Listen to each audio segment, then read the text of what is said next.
구령의 열정을 회복하라. 한번 따라해 볼까요? 구령의 열정을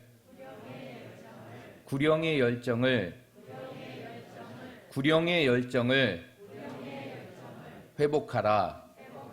오늘 이 말씀으로 하나님이 주시는 은혜를 함께 나누도록 하겠습니다. 지금 우리는 유례가 없었던 코로나 바이러스의 팬데믹 상태 속에서 하루하루의 삶을 살아가고 있습니다. 여러분, 이 팬데믹이라는 상태가 어떠한 상태인지 알고 계십니까? 이 팬데믹이라는 상태는 이 전염병의 가장 최고의 등급의 상태인데요. 한마디로 이러한 전염병의 확산이 일정 특정한 지역이나 일부에게 국한되어 있는 것이 아니라 전 지역으로, 전 세계적으로 퍼져가는 그 상태 속에서 발령되는 것이 바로 팬데믹이라는 상태인 것이죠. 그런 가운데에서 이제 우리는 우리나라뿐만 아니라 전 세계가 코로나 바이러스로 물들고 있는 이러한 팬데믹 상태 속에서 인생의 삶을 살아가고 있습니다. 그런 가운데에서 이제 이 모든 것을 주관하는 WHO, 많이 들어보셨죠? 세계보건기구에서 드디어 코로나 바이러스의 확산을 눈치채고 이제 3월 9일부로 전 세계적으로 이 팬데믹 사태를 발령하게 됩니다. 그리고 이제 전 세계는 이제 코로나 바이러스와 전쟁을 벌이면서 살아가고 있는데요. 우리나라도 이 코로나 바이러스의 첫 확진자가 발생할 때가 1월 말이었습니다. 벌써 우리에게도 10개월이라는 시간들을 이러한 바이러스와 함께 끊임없는 사투를 벌이며 살아가고 있는데요. 이러한 팬데믹 상태 속에서 우리 교회와 그리스도인들에게 가장 심각한 타격이 있다면, 가장 너무나 어렵고 힘든 부분들이 있다면 그것은 바로 무엇을 잃어가는 것이냐? 바로 영혼을 구원하는 복음의 사역들을 잃어가고 있는 것이 가장 큰 어려움이라는 것이죠.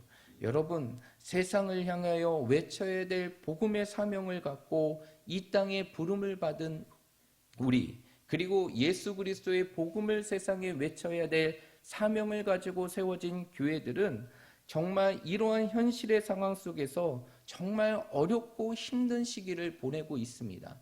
정말 우리가 전해야 될 것을 전하지 못하고 외쳐야 될 것을 외치지 못하는 그러한 현실의 상황들이 바로 우리의 현실의 삶 속에서 이루어지고 있기 때문입니다. 그러므로 이러한 현실의 상태 속에서 가장 침체되어지고 주춤되는 것이 바로 우리 안에서, 그리고 교회 안에서 이루어지는 이러한 복음의 사역인데요. 그러나 이러한 작금의 현실 속에서도 우리의 삶 속에서 식어지지 말아야 될 것이 있어요. 우리의 삶 속에 놓치지 말아야 될 것이 있습니다. 그것이 바로 무엇이냐? 한 영혼을 구원하기 위한 영적인 몸부림과 같은 바로 구령의 열정을 우리의 삶 속에 놓치지 말아야 된다는 것입니다. 비록 현실의 상황들이 우리의 삶 속에서 복음을 마음껏 전할 수 없는 그러한 현실의 삶이 우리에게 다가왔지만 우리는 이 가운데에서 우리의 삶 속에서 하나님이 주시는 그 복음의 사역을 언제든지 전할 수 있는 그 구령의 열정들을 우리의 삶 속에 회복해야 한다는 것이에요. 여러분, 하나님께서 우리를 이 땅에 보내신 이유, 그리고 우리를 구원하신 이유, 그리고 우리를 하나님의 자녀로 삼아주신 이유는 무엇입니까? 그것은 바로 이 땅에 한 영혼을 구원하며 이 세상 속에 누구의 흔적을 남기는 것입니까? 예수의 흔적을 남기는 그 스티그마의 삶을 살아가기 위하여 우리를 선택해 주셨고, 우리를 불러주셨고, 우리를 구원해 주셨다는 것이에요. 그랬기 때문에 복음의 사역은 결코 우리의 삶 속에 현실에 어려움이 있다 할지라도 우리가 현실을 따라 하고 말하고가 결정되는 것이 아니라 우리의 삶 속에서 반드시 해야 되는 사명과 같은 것이 복음의 사명이라는 것입니다.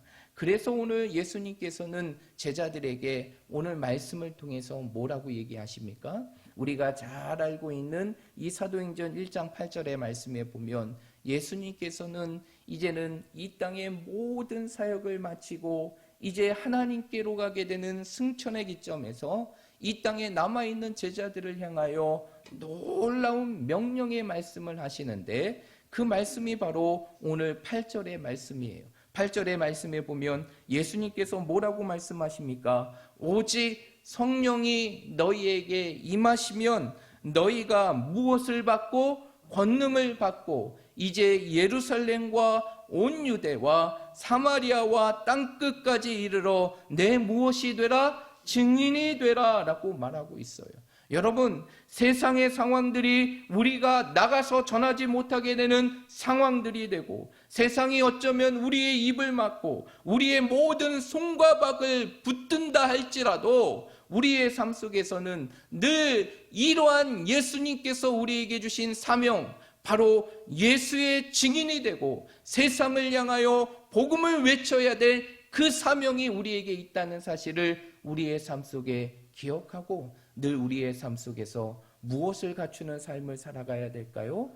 구령의 열정을 갖추는 삶을 살아가야 되는 것이며, 우리의 현실의 삶이 전하지 못한다 할지라도 우리의 마음만큼은 언제나 한 영혼을 구원하고자 하는 그 열정으로 우리의 가슴이 채워져야 되는 것이고, 이 현실의 상황들이 우리의 모든 것을 막고 중단한다 할지라도 이 열정만큼은 우리의 삶 속에 식어지지 말아야 하는 것입니다. 그래서 영국의 청교도 지도자이고 그리고 저술자이며 또한 목회자이고 신학자였던 이 리차드 백스터라는 목사님이 계시는데, 그 리차드 백스터 목사님이 이러한 말씀을 하셨습니다.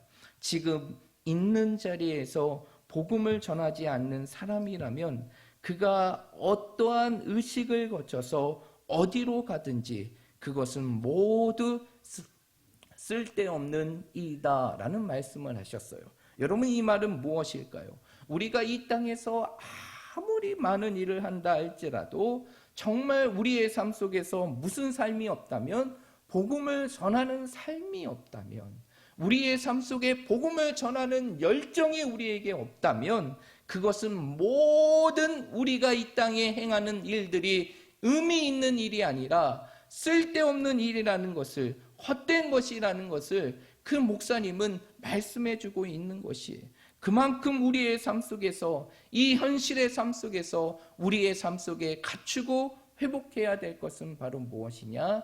이 세상을 향하여 언제든지 복음을 외칠 수 있는 그 구령의 열정.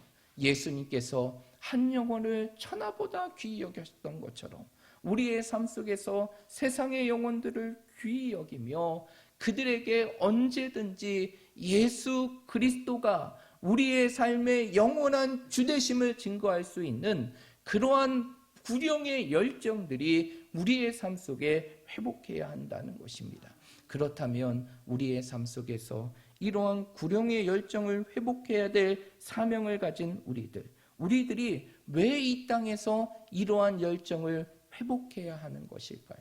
오늘은 우리가 이 구령의 열정을 어떻게 회복할 수 있는지를 살펴보기 전에 왜 우리가 이 땅에서 이러한 구령의 열정을 회복해야 되는지, 그 이유와 정당성에 관한 부분들을 말씀을 통해서 살펴볼 텐데, 첫 번째로 우리가 이 땅의 삶 속에서 구령의 열정을 회복해야 되는 이유, 그것은 바로 무엇이냐? 이 세상을 살리고 회복하는 가장 강력한 힘이 무엇에 있기 때문입니까? 복음에 있기 때문이에요.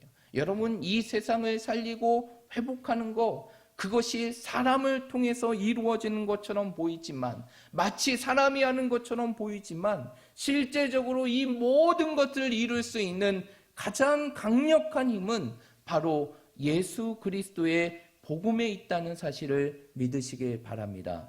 여러분, 예수님의 복음은요, 단순히 우리의 삶 속에서 구원을 주는 선물만 되는 것이 아니라, 그 예수님의 복음은 우리의 연약함을 치료하고 우리의 모든 것을 회복하며 우리의 모든 것을 다시 일으키고 우리를 이 땅에 살아나게 하고 살아가게 하는 가장 강력한 힘이 바로 복음에 있음을 믿으시길 바랍니다. 그래서 복음을 성경은 뭐라고 얘기하느냐?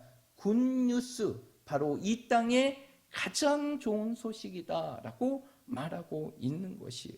그래서 복음서의 말씀을 보면 예수님께서 이 땅에 사역을 하시면서 무엇을 전하십니까? 복음을 전하시잖아요. 그 복음을 전하실 때 그 복음 가운데 어떠한 일들이 일어나게 됩니까? 귀신 들린 자들이 치료되게 되고, 손 마른 자들이 고침을 받게 되고, 12해 동안 고통받았던 여인이 그 질병에서 자유하게 되고, 복음을 듣는 자들이 죽음 가운데 살아나게 되는 하나님의 역사가 일어나게 되는 것이에요. 여러분, 이것은 무엇을 보여주느냐?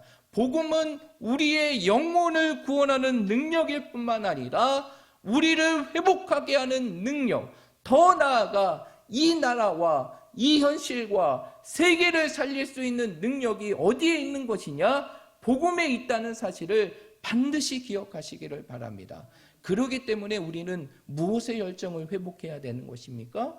구룡의 열정을 회복해야 되는 것이에요. 여러분, 이러한 구룡의 열정, 아니 복음의 사역들은요, 개인의 차원을 넘어서 이 나라와 이 민족, 이 열방을 살릴 수 있는 능력이 바로 복음에 있는 것인데, 그렇다면 그러한 부분들을 우리가 확인할 수 있는 것이 바로 무엇이냐면, 바로 이 땅이, 바로 이 조국이 어떻게 지금까지 왔는지를, 그 역사를 되짚어 보게 되면 복음이 얼마나 위대한지를 우리는 알 수 있게 되는 것이에요. 여러분, 사실 이 나라가 복음이 들어가기 전까지, 이 우리나라가 복음을 접하기 전까지는 정말 말할 수 없는 형편없는 나라였어요. 정말 말도 안 되는 계급적인 사회의 모습 속에서 술과 도박과 마약이 난무하게 되고, 세상에 어떠한 것도 희망이 보이지 않았던 땅, 그 땅이 바로 우리나라의 모습이었고 그 당시 조선의 모습이었다는 것이죠. 그런데 이러한 조선의 모습을 변화시키고 오늘날까지 이러한 눈부신 성장을 이룰 수 있었던 것은 바로 이 땅에 무엇이 전해졌기 때문입니까? 복음이 전해졌기 때문이에요. 여러분, 이 땅에 벌써 복음이 전해진 지가 150년이 조금 넘었습니다. 사실 우리나라가 복음을 접한 지가 그렇게 오래되진 않았어요. 그럼에도 불구하고 이러한 놀라운 눈부신 성장의 역사의 기반 속에서는 무엇이 있었느냐? 복음이 있었다는 것이.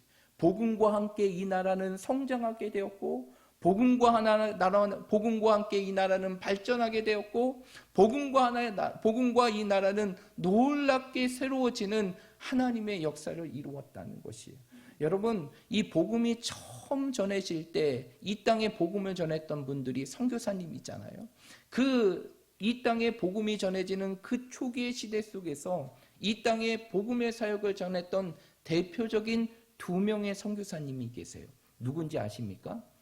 이 땅에 복음이 전해지는 시기 속에서 자신의 모든 삶을 내려놓고 이 조선의 땅을 바라보며 안타까운 심정으로 예수의 마음으로 이 땅에 오신 대표적인 2분의 선교사님이 있는데, 그 선교사님이 바로 누구냐면 언더우드 선교사님과 아펜젤러 선교사님이에요. 그런데 이 언더우드 선교사님이 그의 나이 26살에 이 땅에 조선의 땅을 밟게 됩니다.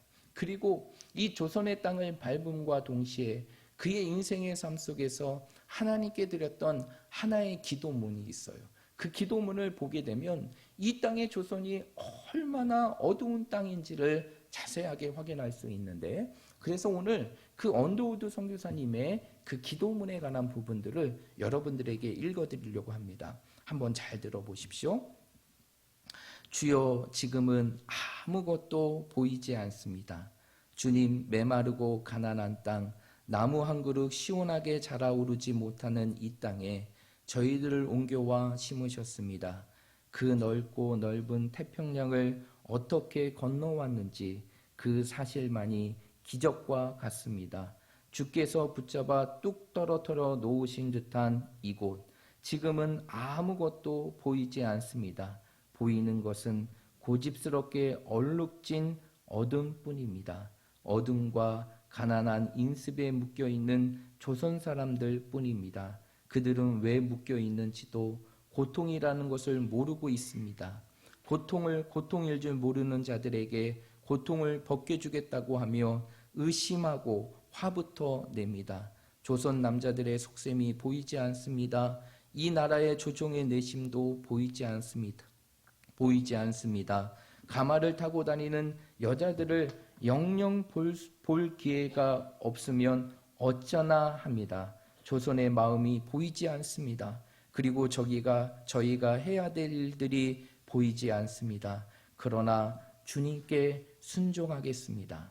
겸손하게 순종할 때 주께서 일을 시작하시고 그 하시는 일을 우리의 영적인 눈이 볼 수 있는 날이 있을 줄 믿나이다. 믿음은 바라는 것들의 실상이요 보이지 못하는 것들의 증거니 그 말씀을 따라 조선의 믿음의 앞날을 볼 수 있게 될 것을 믿습니다. 지금은 우리가 서양 귀신 양코백이라고 손가락질을 받고 있사오나 저들이 우리의 영혼과 하나인 것을 깨닫고 하나님 나라의 한 백성, 한 자녀임을 알고 눈물로 기뻐한 날이 있음을 믿나이다. 지금은 예배드릴 예배당도 없고 학교도 없고 그저 경계와 의심과 멸시와 천대함이 가득한 곳이지만 이곳이 머지않아 은총의 땅이 되리라는 것을 믿습니다.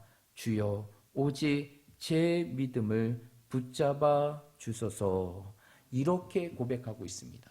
여러분, 이런 언더우드 선교사님의 이 조선의 상황을 보고 하나님께 드렸던 이 기도는 그 당시 우리나라의 상황이 얼마나 어둡고 피폐했는가를 너무나 분명하게 보여주는 것이죠. 이것이 바로 이 땅에 복음이 전해지기 전에 우리나라의 모습이었다는 것이죠. 그러나 이러한 우리나라가 이러한 어둠을 거치고 새로운 희망과 도약을 이룰 수 있었던 것은 바로 이 땅에 무엇이 전해졌기 때문입니까? 복음이 전해졌기 때문이에요. 여러분, 이것은요 무엇을 보여주는 것일까요? 우리가 지금 아무것도 하지 못하는 이 코로나 바이러스의 팬데믹 상태에서 하루하루의 삶을 살아가고 있습니다. 우리가 정말 아무것도 아닌 그 바이러스 하나로 인해서 우리나라뿐만 아니라 전 세계가 모든 것들이 중단되어지고 침체되어지는 현실의 삶을 살아가고 있어요. 여러분, 이러한 현실을 바꿀 수 있는 것은, 이러한 현실을 회복할 수 있는 것은 누구에게 있을까요? 그 모든 것은 누가 회복할 수 있을까요? 누가 이 일을 행하실 수 있을까요? 누가 이 땅을 치료하며 이 세상과 이 열방을 회복시킬 수 있을까요? 그것은 바로 하나님뿐이라는 사실을 믿으시길 바랍니다. 그런데 그 하나님의 능력은 바로 무엇을 통해서 나타나게 되느냐? 복음을 통해서 나타나게 되는 것이, 다시 한번 이 땅이 회복될 수 있는 것, 그것은 바로 우리가 우리의 삶 속에서 이 땅에 예수 그리스도의 그 복음, 하나님의 능력의 역사가 이루어지는 그 복음을 전할 때 다시 이 땅이 새로워지고 이 땅이 회복되어지며 이 땅을 고치시는 하나님의 능력의 역사가 나타날 줄 믿으시길 바랍니다. 그러므로 우리는 무엇을 갖춰야 될까요? 바로 그 복음을 전할 수 있는 무엇의 열정? 구령의 열정을 갖출 수 있어야 되는 것이, 내가 전하지 못할지라도 우리의 가슴 속에 그 복음의 사명을 잃어버리고 살아가는 것이 아니라 늘 우리의 가슴 속에는 늘 구령의 열정들이 불타오를 때 하나님께서는 우리를 통하여서 다시 이 땅에 복음의 역사를 이루시게 할 것이고, 그 복음을 통하여 이 세상을 회복시키시고 이 세상을 치유하시는 하나님의 능력의 역사를 드러내게 하실 것입니다. 그래서 1세기 당시에 누구보다도 복음의 사역을 왕성하게 활동했던 사도 베드로는 베드로전서 3장 15절의 말씀에 보면 놀라운 고백을 합니다. 우리 한번 찾아볼까요? 베드로전서 3장 15절입니다.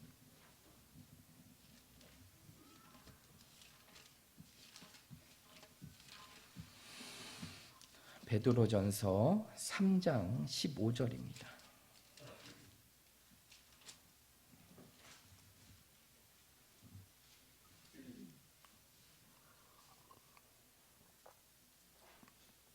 신약 380페이지에 있습니다. 베드로전서 3장 15절 말씀입니다. 우리 다 찾으셨으면 우리 한 목소리로 말씀을 읽도록 하겠습니다. 시작. 너희 마음에 그리스도를 주로 삼아 거룩하게 하고 너희 속에 있는 소망에 관한 이유를 묻는 자에겐 대답할 것을 항상 준비하되 온유와 두려움으로 하고. 아멘. 오늘 이 말씀을 보면 우리가 이해해야 될 것이 있는데, 이 베드로 사도가 활동할 당시는 주 1세기와 2세기입니다. 그러니까 이 땅에 예수님이 오신 지 100년과 200년 사이라는 것이죠. 그런 가운데에서 이 베드로 사도가 복음의 사역을 왕성하게 전하게 되는데, 그런데 여러분 아시겠지만 제가 몇 번 말씀을 통해서 여러분들에게 설명드렸지만 이 주 1세기와 2세기는 이 기독교 역사 속에서 가장 어두운 시기예요. 이 어두운 시기라는 것이 바로 무엇이냐면 세상으로부터 가장 핍박받고 그리고 가장 박해받으며 가장 고통의 시간들을 보냈던 시기가 바로 주 1세기와 2세기, 다시 말해서 이 베드로 사도가 활동의 시기라는 것이죠. 그러면 실제적으로 이러한 베드로 사도가 외치는 이 시대는 바로 현실적으로 너무나 어렵고 힘든 시기라는 것이죠. 그러한 상황 속에서 베드로 사도가 그 당시에 있는 소아시아 지역에 있는 모든 교회들에게 편지하는 것이 베드로전서 후서의 말씀인데, 오늘 본문의 말씀을 보면, 오늘 3장 15절의 말씀에 보면 베드로 사도는 이 땅의 교회들을 향해 뭐라고 얘기하느냐? 이렇게 얘기합니다. 너희 마음에 그리스도를 주로 삼아 거룩하게 하고 너희 속에 있는 소망에 관한 이유를 묻는 자에게는 대답할 것을 항상 준비하라 라고 얘기해요. 이 말씀이 무엇일까요? 이 내용을 다시 한번 잘 살펴보면 베드로 사도는 무엇을 준비하라 라고 말하고 있느냐? 이 세상의 소망이 무엇인지를 준비하라 라고 얘기해요.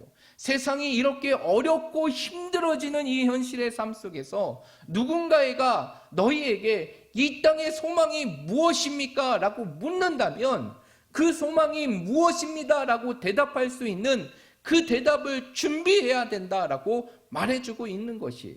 여러분, 이 말씀은 무엇일까요? 결국 이 땅의 소망이 무엇입니까? 이 세상의 소망이 무엇이에요? 이 세상의 소망은 사람에게 있는 것입니까? 아니면 경제에 있는 것이에요? 아니면 세상의 그 어떤 것에 있는 것입니까? 아니에요. 이 세상의 소망은 오직 무엇뿐입니까? 예수 그리스도뿐이 없음을 믿으시길 바랍니다. 예수님이 우리의 소망이에요. 여러분, 그러기에 우리는 늘 우리의 삶 속에 어렵고 힘든 삶을 살아가는 이 현실의 삶 속에서 이 땅의 소망이 무엇입니까? 라고 물어갈 사람들에게 무엇을 대답해 줄 수 있어야 되느냐? 그 소망의 대답인 예수 그리스도를 대답할 수 있는 그러한 준비가 우리에게 갖추어 있어야 한다는 것이죠. 왜? 이 세상의 온전한 소망은 오직 누구에게 있기 때문에? 예수님께 있기 때문에. 여러분이 지금의 작금의 현실, 이 코로나 바이러스로 모든 것들이 중단되고 침체되어지는 이 현실의 삶 속에서도 사람들이 자신의 생명을 끊고 자신의 삶의 자리를 잃어가고 고통 속에 있는 이 현실의 삶 속에도 여러분, 이 세상의 온전한 소망은 다른 것에 있는 것이 아니라 예수님께 있음을 믿으시길 바랍니다. 여러분, 우리가 이것을 확신하며 살아가야 돼요. 비록 우리의 현실이 너무나 어렵지만, 그리고 사람들이 자신의 인생을 포기할 만큼 너무나 고통스러운 삶을 살아가는 이 현실의 삶 속에서 우리는 세상의 사람들에게 무엇을 전해줄 수 있어야 되느냐? 이 세상의 소망은 예수님뿐입니다. 예수님만이 이 세상의 소망입니다. 예수님만이 이 세상의 영원한 소망이고 회복의 길임을 말해줄 수 있어야 된다는 것이죠. 그러기 위해서는 우리에게 무엇의 열정이 있어야 됩니까? 무엇의 열정이 있어야 됩니까? 바로 구령의 열정이 우리에게 있어야 되는 것이에요. 여러분, 이 시대 속에서 어쩌면 모든 것들을 할 수 없는 이 시대일수록 정말 이 시대에 정말 필요한 것은 예수 그리스도입니다. 우리가 우리의 입술로 다시 한번 우리의 삶의 자리에서 이 소식을 외칠 수 있을 때 하나님의 역사는 이 땅에 이루어지는 것이고, 다시 한번 하나님이 이 땅을 고치시고 세계를 고치시며 열방을 고치시는 하나님의 능력의 역사가 나타나게 되는 것입니다. 우리는 그때를 바라보며 우리의 가슴 속에 무엇의 불길을 갖고 있어야 되느냐? 구령의 열정을 가지고 있어야 돼요. 늘 우리의 가슴 속에 언제든지 예수 그리스도를 전할 수 있는 그 구령의 열정, 그 열정이 우리의 삶 속에 있을 때 이제 하나님께서 언젠가 우리를 통해서 이 세상을 다시 회복시켜 주시고 이 세상을 치유하시며 이 세상을 온전하게 세워주시는 그 하나님의 역사를 이루게 하실 것입니다. 그러므로 우리 사랑하는 모든 성도들이 오늘 이 말씀을 기억하며 이 어려운 시대 속에서 온전한 소망은 무엇에 있느냐? 예수 그리스도께 있다는 사실을 다시 한번 기억하며 우리의 삶 속에 그 예수 그리스도를 전할 수 있는 그 구령의 열정을 우리의 가슴 속에 품고 그 구령의 열정을 뜨겁게 달구며 그 구령의 열정을 우리의 가슴 속에 충만하게 채워나갈 수 있는 우리 모든 믿음의 성도들이 되시기를 주님의 이름으로 축복드립니다. 두 번째로 우리의 삶 속에 이러한 구령의 열정을 회복해야 될 또 하나의 이유가 있어요. 그것은 바로 무엇이냐? 이 현실의 위기의 순간들이 다가오면 다가올수록 사람들의 관심은 어디에 있기 때문입니까? 영혼이라는 것에 있기 때문이에요. 현실의 삶이 정말 어려우면 어려울수록 사람들의 관심은 어디에 있게 되느냐? 바로 영혼에 대한 관심에 있다는 것입니다. 여러분, 세상의 사람들이 인정하든 인정하지 않든 간에 우리가 분명히 알아야 될 한 가지가 있어요. 그것은 바로 무엇이냐? 이 땅의 모든 사람들은 무엇을 사모하는 마음이 있느냐? 영혼을 사모하는 마음이 있다는 것이에요. 영원한 삶을 사모하는 마음들이 모든 사람들의 마음 가운데 있는 것이에요. 그렇기 때문에 사람들이 그 죽음의 순간 속에서 그렇게 발버둥 치면서 그 죽음을 벗어나고자 하는 이유가 바로 무엇일까요? 그 영혼에 대한 사모함이 있기 때문에 어떻게든 그 죽음의 끝을 이루지 않으려고 하는 모습이 있기 때문에 결국 그러한 발버둥 치는 모습이 이루어진다는 것이죠. 그런데 현실이 어려우면 어려울수록 세상의 사람들은 무엇에 대한 사모함을 증폭해 나가느냐? 이러한 영원한 삶에 대한 사모함을 증폭해 나간다는 것이에요. 그래서 우리의 삶이 고단할수록 힘들수록 견디기 힘든 인생의 순간들을 경험할수록 영혼에 대한 갈급함은 더 많아지는 것이고 그리움은 더 넓어지는 것이고 그것에 대한 간절함은 더 증폭하게 되는 것이에요. 그렇기 때문에 이러한 시대 속에 어쩌면 가장 고통스럽고 힘들어하고 이러한 순간 속에 영혼에 대한 관심이 증폭되어지는 이러한 현실의 삶 속에서 정말 우리에게 주어지는 이 현실은 바로 무엇이냐? 또 한 번의 예수 그리스도를 증거할 수 있는 기회가 된다는 것이에요.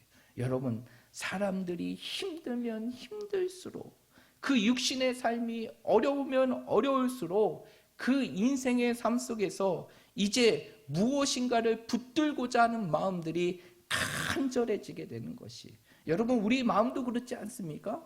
우리의 삶이 아프거나 힘들게 되면 그리고 노년이 되어서 우리의 모습이 쇠약해지게 되면 이제는 무엇인가를 붙들고자 하는 마음이 우리의 가운데 간절해진다는 것이죠. 그런데 세상의 사람들도 동일하다는 거예요.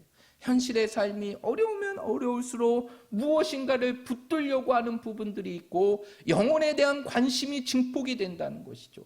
그러면 이러한 현실의 삶 속에서 우리는 무엇을 전해야 될까요? 바로 영원한 삶을 살아갈 수 있는 유일한 길인 누구를 증거하며 살아가야 되는 것입니까? 예수 그리스도를 증거하며 살아가야 돼요. 왜? 예수님만이 우리의 삶 속에 하나님께 갈 수 있는 유일한 길이요, 진리요, 생명이기 때문인 것이에요.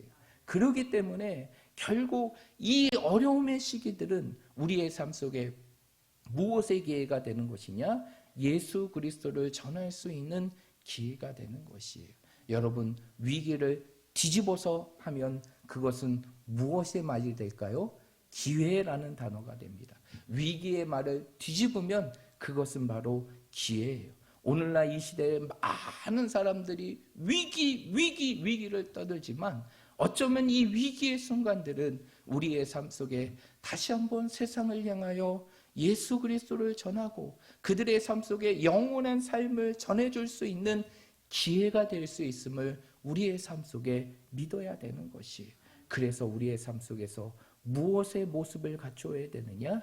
바로 구령의 열정을 갖추어야 되는 것이, 이 주어지는 기회들을 우리의 삶 속에 흘려버리는 것이 아니라 이 어려움의 시간들이 이제는 우리가 다시 한번 이 땅의 영혼들에게 진정한 영혼의 삶의 길이 무엇인지를 제시해주고 가르쳐줄 수 있는 그러한 기회로 삼기 위해서는 우리의 삶 속에 무엇의 열정이 있어야 돼요? 구령의 열정이 있어야 되는 것입니다. 그러므로 우리 사랑하는 모든 성도들이 이 위기 속에서 주춤하는 것이 아니라 우리 위기 속에서 오히려 멈칫거리고 위축된 삶을 살아가는 것이 아니라 우리의 삶 속에 더 누구를 전하며 살아가야 되는 것입니까? 예수 그리스도를 전하며 살아가야 돼요. 예수 그리스도를 입으로 전할 수 없다면 우리의 삶으로 예수 그리스도를 전해야 되는 것이죠.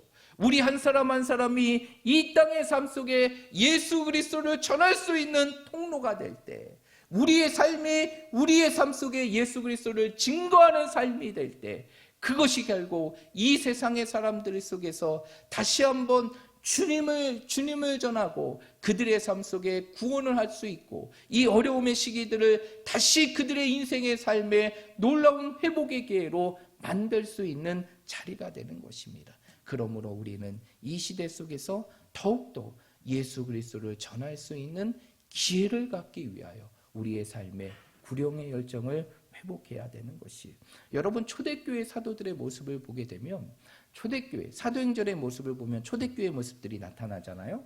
그 초대교회 모습을 보게 되면 그들은 평탄하기 때문에 복음을 전했던 것이 아니었어요.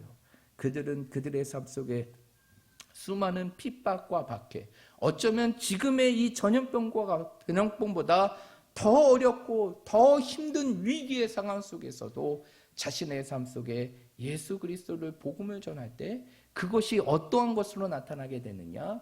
놀라운 부흥의 역사로 나타나게 되었고 그 지역을 바꾸고 나라를 바꾸고 세상을 변화시키는 하나님의 놀라운 역사로 나타났다는 것이, 그 대표적인 말씀이 어디에 나와 있느냐? 사도행전 5장에 나와 있어요. 우리 마지막으로 이 말씀 읽어보고 마치도록 하겠습니다.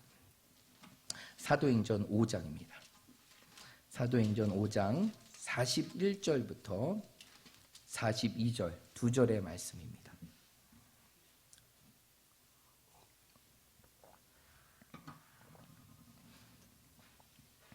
41절과 42절입니다.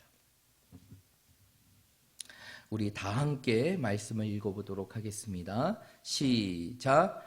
사도들은 그 이름을 위하여 능욕받는 일을 합당한 자로 여기심을 기뻐하면서 공회 앞을 떠나니라. 그들이 날마다 성전에 있든지 집에 있든지 예는 그리스도라고 가르치기와 전도하기를 그치지 아니하니라. 아멘. 오늘 이 말씀을 보게 되면 그 끊임없는 세상의 핍박과 박해 속에서 사도들은 어떻게 하였습니까?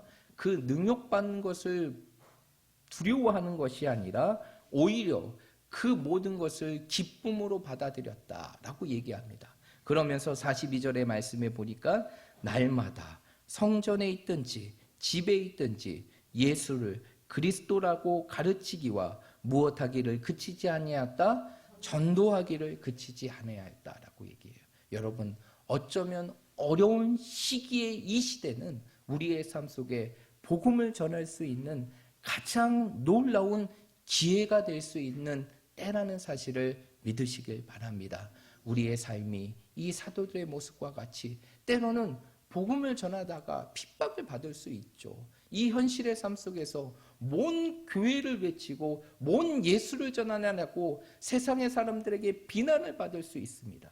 그러나 우리의 삶이 거기에 멈추지 않고 오늘 사도들과 같이 우리의 삶의 자리에서 예수는 그리스도이십니다, 이 사실을 세상을 향하여 끊임없이 전하고 외칠 때 그것이 결국 이 세상을 바꿀 수 있는 하나님의 역사가 이루어지게 되는 것입니다. 그러므로 우리 사랑하는 모든 성도들이 이 어려운 시기가 우리의 삶에 또 한 번의 기회가 될 수 있음을 여러분 믿으시고 우리의 삶 속에서 구령의 열정을 더 뜨겁게 갈구하여서 우리의 삶 속에 나와 가까이 있는 사람들, 나와 가까이 있고 누구보다 내가 사랑하는 사람들에게 다시 한번 예수 그리스도를 전함을 통하여서 그들의 삶 속에 이 어려운 시기 속에서 진정한 소망과 희망이 주님께 있다는 사실을 세상의 사람들에게 전하며 증거할 수 있는 우리 모든 믿음의 성도들이 되시기를 주님의 이름으로 축복드립니다.